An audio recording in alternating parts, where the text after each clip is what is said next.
Hello students, welcome to Y learning.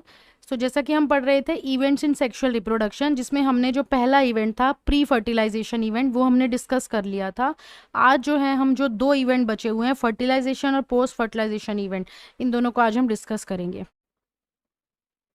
अब बात करते हैं फर्टिलाइजेशन की। फर्टिलाइजेशन क्या हो गया? गैमेट्स का फ्यूजन। और इसके लिए हम एक और टर्म यूज करते हैं जिसको हम बोलते हैं सिनगैमी, यानी मेल और फीमेल गैमेट जब फ्यूज कर जाते हैं तो उस प्रोसेस को हम फर्टिलाइजेशन बोलते हैं और सिनगैमी बोलते हैं।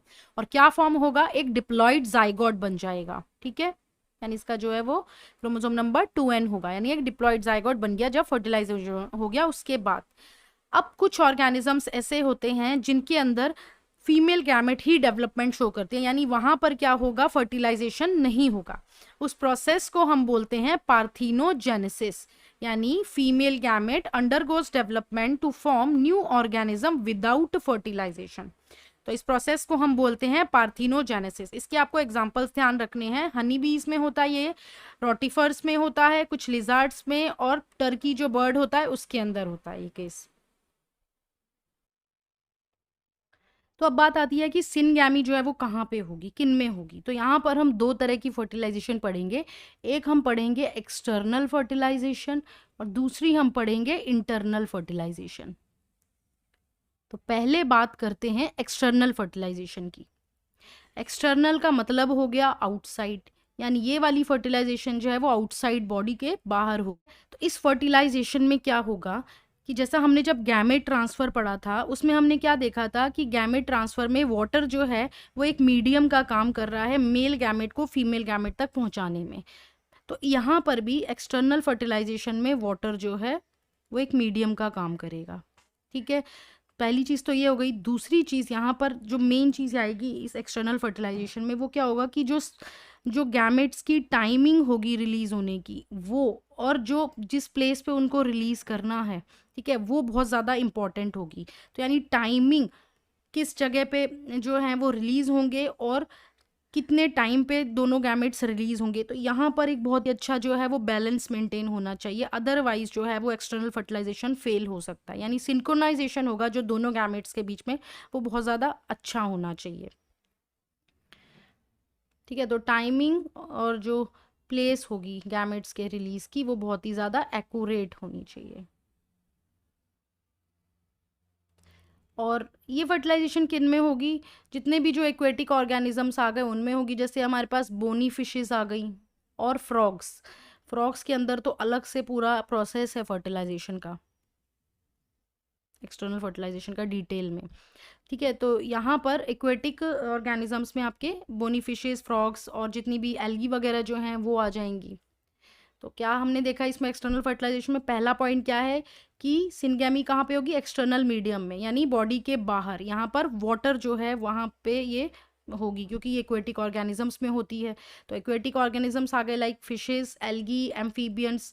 और तीसरा पॉइंट यही देखा कि यहाँ पर सिंक्रोनाइजेशन जो है सेक्सेस का और रिलीज ऑफ गैमेट्स का वो बहुत ज़्यादा अच्छा होना चाहिए, नहीं तो क्या होगा कि फर्टिलाइजेशन जो है वो फेल हो सकती है। अब ये जो फर्टिलाइजेशन है ये एक्सटर्नल है तो इसका एक डिसएडवांटेज भी है, इसमें रिस्क थोड़ा ज़्यादा है, यानी जो ऑफस्प्रिंग होगा उसको प्रिडेटर्स का खतरा बहुत ज़्यादा होगा। ठीक है, तो ये इसका एक डिसएडवांटेज आ गया। दूसरी आ जाती है इंटरनल फर्टिलाइजेशन। अब इंटरनल है तो यानी कि बॉडी के अंदर होगी ये वाली फर्टिलाइजेशन। ठीक है, इसमें क्या होगा कि जो फीमेल है उसके अंदर फीमेल गैमेट प्रेजेंट होगा, ओवम। ठीक है, उससे जो है वो मेल गैमेट यानी जो स्पर्म है वो जाकर फ्यूज होगा उसकी बॉडी के अंदर। ठीक है, और फिर क्या बन जाएगा? जाइगोट बन जाएगा। ठीक है, तो इस तरह से यहाँ पर क्या है, ये बॉडी के फीमेल बॉडी के अंदर हो रही है ये वाली फर्टिलाइजेशन।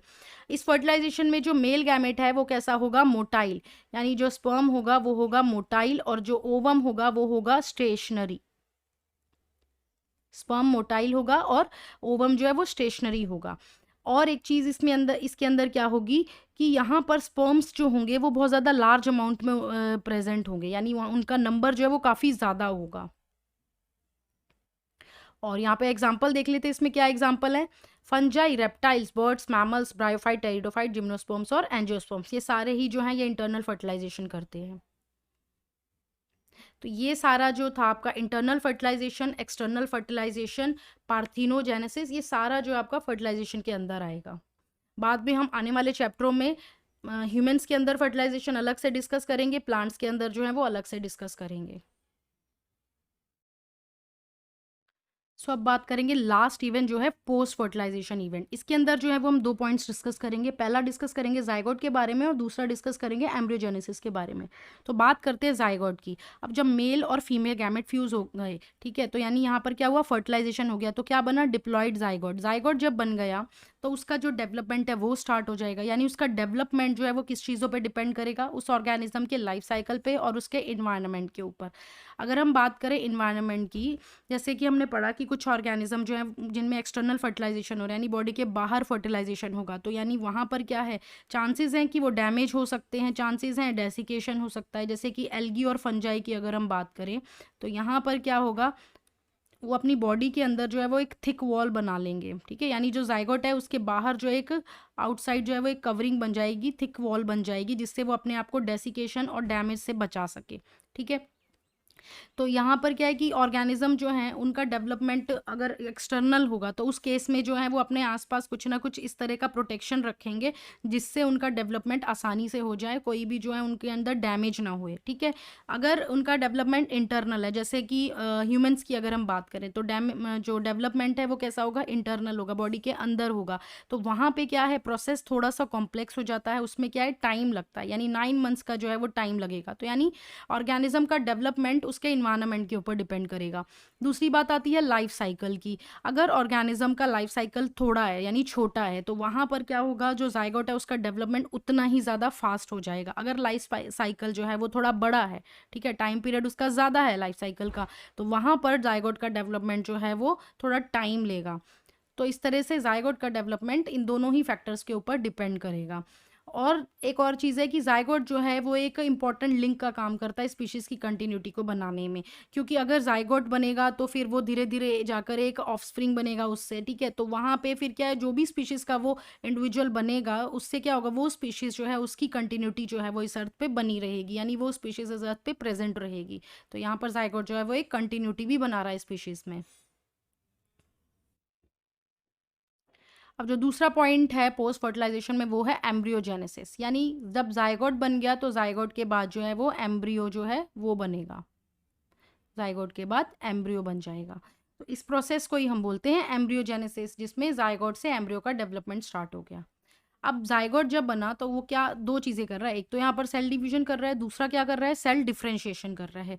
यानी कि एक जब हमारा जाइगोट बना तो फिर उसमें सेल डिवीजन स्टार्ट हो गई, यानी 2 सेल में कन्वर्ट हुआ, फिर 4 में कन्वर्ट हुआ, ठीक है। इस तरह से 4 के बाद 8 में कन्वर्ट होगा, 16 में कन्वर्ट होगा, 32, 64, इस तरह से सेल्स का नंबर जो है वो बढ़ता जा रहा है, ठीक है, डबल होता जा रहा है, यानी सेल डिवीजन हो रही है, नंबर ऑफ सेल्स जो हैं वो इंक्रीज होते जा रहे हैं। अब जब सेल, इतने सारे सेल्स जो हैं वो बनते जाएंगे तो ग्रुप ऑफ सेल्स जो हैं वो मिलेंगे और क्या बनाएंगे, specific tissue. Group of cells मिलके जो हैं वो टिश्यू बना देंगे और ये सब फिर जो है वो स्पेसिफिक ऑर्गन्स बनाते चले जाएंगे और इस तरह से पूरा एक इंडिविजुअल बन जाएगा, एक ऑर्गेनिज्म बन जाएगा, ठीक है। तो इस तरह से यहाँ पर दो चीज़ें होंगी जाइगोट के डेवलपमेंट में, एक तो क्या होगा, सेल डिवीजन हो जाएगी, नंबर जो है सेल का बढ़ना स्टार्ट हो जाएगा, दूसरा हो जाएगा सेल डिफ्रेंशिएशन। यानी सेल डिफरेंशिएशन में क्या होगा, बहुत सारे ग्रुप ऑफ सेल्स जो हैं वो मॉडिफिकेशन करेंगे, फिर इस तरह से स्पेशलाइज टिश्यू और ऑर्गन्स बनाते बनाते एक पूरा ऑर्गेनिज्म बना देंगे। तो ये आपका हो जाएगा सेल डिफरेंशिएशन के अंदर। तो अब बात करते हैं कि अगर एनिमल्स जो हैं उनका डेवलपमेंट आउटसाइड हो रहा है या इनसाइड हो रहा है, उसके बेस पे दो तरह के एनिमल्स जो हैं वो बनाए गए हैं। एक होते हैं ओवी पैरस एनिमल, दूसरे होते हैं वीवी पैरस एनिमल। ओवी पैरस एनिमल्स यानी जो एग लेइंग एनिमल्स होते हैं उनको हम बोलते हैं ओवी पैरस एनिमल, यानी वो अपना जो फर्टिलाइज्ड एग है या अनफर्टिलाइज एग है उसको जो है वो प्रोड्यूस करेंगे, एक सेफ इन्वायरमेंट में उसको वो प्लेस कर देंगे और उसके बाद कुछ टाइम के इंक्यूबेशन के बाद जो उसमें से यंग वंस आ जाएंगे। इसमें जो एग्जाम्पल आएगा आपका बर्ड्स का और रेप्टाइल्स का। इसके साथ में एक और चीज़ है, इनका जो एग रहता है उसको प्रोटेक्ट करने के लिए जो है वो कैलकेरियस शेल का बना होगा। कैलकेरियस शेल यानी कि कैल्शियम कार्बोनेट का जो है वो इनका एग जो है उसका शेल होगा, ठीक है, जिससे एग को जो है वो प्रोटेक्शन मिल जाए। दूसरा जो है वो वीवी पैरस एनिमल्स, यानी यहाँ पर क्या हो रहा है, फीमेल बॉडी के अंदर जाइगोट का डेवलपमेंट होता है। तो यहाँ पर ज़्यादातर जितने भी मैमल्स आ गए, स्पेशली जो ह्यूमंस हैं, वो इस केस में आ जाते हैं वीवी पैरस एनिमल्स के अंदर। और ये जो वीवी पैरस एनिमल्स हैं, इनको जो है ज़्यादा अच्छे से प्रोटेक्शन, न्यूट्रिशन, प्रॉपर केयर सब कुछ मिलता है। लेकिन वहीं अगर हम बात करें ओवी पैरस एनिमल, तो यहाँ पर इन्वायरमेंटल कंडीशन जो है वो भी, वेदर कंडीशन जो है वो भी रिस्की होती है। इसके साथ में प्रीडेटर का रिस्क जो होता है यंग वंस के लिए, वो भी बहुत ज़्यादा होता है। और फ्लावरिंग प्लांट्स में क्या होगा, जाइगोट जो है वो ओव्यूल के अंदर फॉर्म हो जाएगा, और जाइगोट किस में कन्वर्ट हो जाएगा, फिर एम्ब्रियो में। जाइगोट जो है वो एम्ब्रियो में डेवलप हो जाएगा, और जो ओव्यूल है वो किस में डेवलप हो जाएंगे, सीड में।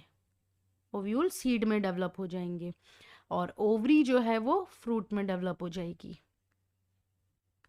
और फ्रूट के आसपास जो है वो एक थिक वॉल प्रेजेंट हो जाएगी, जिसको हम बोलेंगे पेरिकार्प। ठीक है, ये क्या करेगी, प्रोटेक्शन देगी।